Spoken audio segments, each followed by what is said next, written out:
Psalm 78. God's guidance of his people in spite of their unfaithfulness. Listen, my people, to my instruction. Incline your ears to the words of my mouth.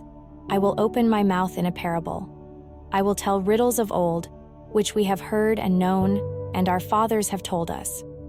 We will not conceal them from their children, but we will tell the generation to come the praises of the Lord and his power and his wondrous works that he has done.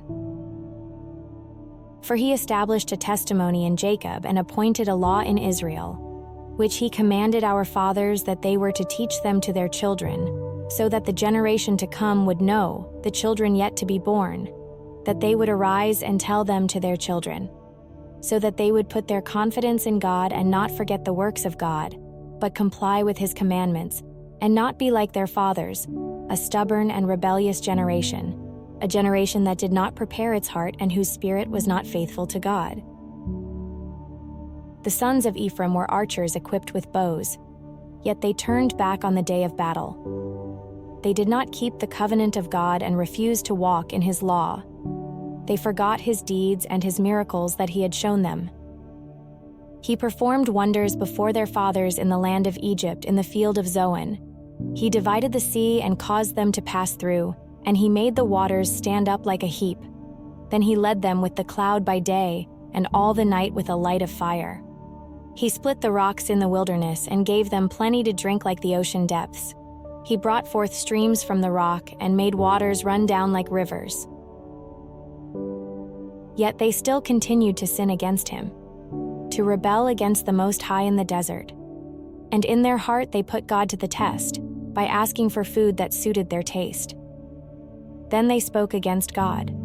They said, "Can God prepare a table in the wilderness? Behold, he struck the rock so that waters gushed out and streams were overflowing. Can he also provide bread? Will he prepare meat for his people?" Therefore the Lord heard and was full of wrath, and a fire was kindled against Jacob, and anger also mounted against Israel, because they did not believe in God and did not trust in his salvation. Yet he commanded the clouds above and opened the doors of heaven. He rained down manna upon them to eat and gave them food from heaven. Man ate the bread of angels. He sent them food in abundance. He made the east wind blow in the sky, and by his power he directed the south wind. When he rained meat upon them like the dust, even winged fowl like the sand of the seas, he let them fall in the midst of their camp, all around their dwellings. So they ate and were well filled, and he satisfied their longing. Yet before they had abandoned their longing, while their food was in their mouths, the anger of God rose against them, and killed some of their strongest ones, and subdued the choice men of Israel. In spite of all this, they still sinned, and did not believe in his wonderful works. So he brought their days to an end in futility, and their years to an end in sudden terror. When he killed them, then they sought him, and they returned and searched diligently for God. And they remembered that God was their rock and the Most High God their Redeemer. But they flattered him with their mouth and lied to him with their tongue. For their heart was not steadfast toward him, nor were they faithful with his covenant. But he, being compassionate, forgave their wrongdoing and did not destroy them.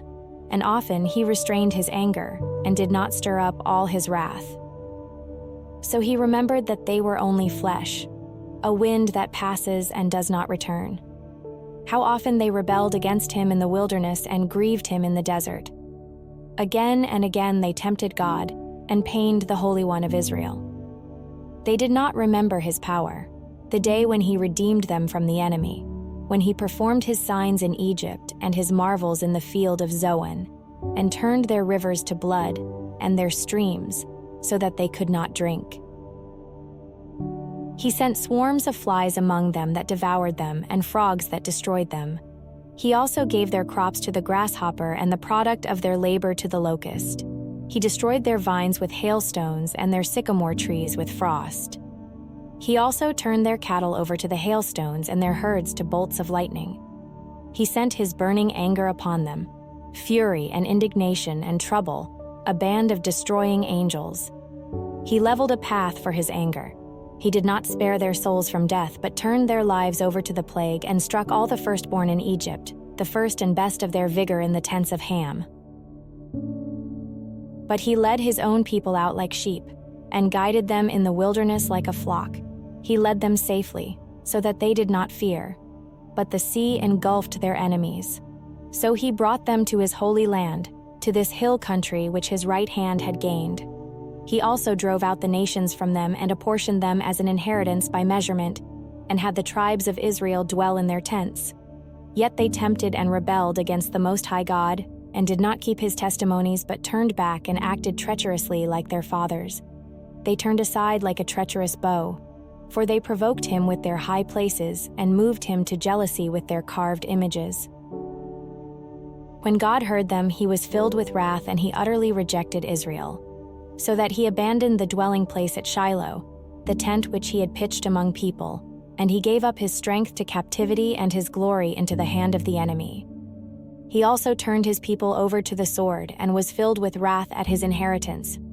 Fire devoured his young men, and his virgins had no wedding songs. His priests fell by the sword, and his widows could not weep. Then the Lord awoke as if from sleep, like a warrior overcome by wine. He drove his adversaries backward. He put on them an everlasting disgrace. He also rejected the tent of Joseph, and did not choose the tribe of Ephraim, but chose the tribe of Judah, Mount Zion, which he loved. And he built his sanctuary like the heights, like the earth which he has established forever. He also chose his servant David, and took him from the sheepfolds, from the care of the ewes with nursing lambs. He brought him to shepherd Jacob his people, and Israel his inheritance. So he shepherded them according to the integrity of his heart, and guided them with his skillful hands. Psalm 78 is a historical psalm that recounts the history of Israel, emphasizing God's faithfulness and the people's repeated disobedience. It serves as a reminder to the Israelites of God's mighty works, including the miracles in Egypt, the provision in the wilderness, and the guidance into the Promised Land. Despite these blessings, the people frequently rebelled, doubted, and turned away from God. The psalm highlights the consequences of their actions, but also underscores God's enduring mercy and commitment to his covenant, ultimately choosing David to shepherd his people. May God bless you, and see you in the next reading. Thank you for joining us in this time of reflection and scripture. As we carry these words in our hearts, may we remain grateful for the guidance and comfort they provide. If you'd like to stay connected and continue this journey together, be sure to subscribe so you don't miss the next reading. Blessings to you all.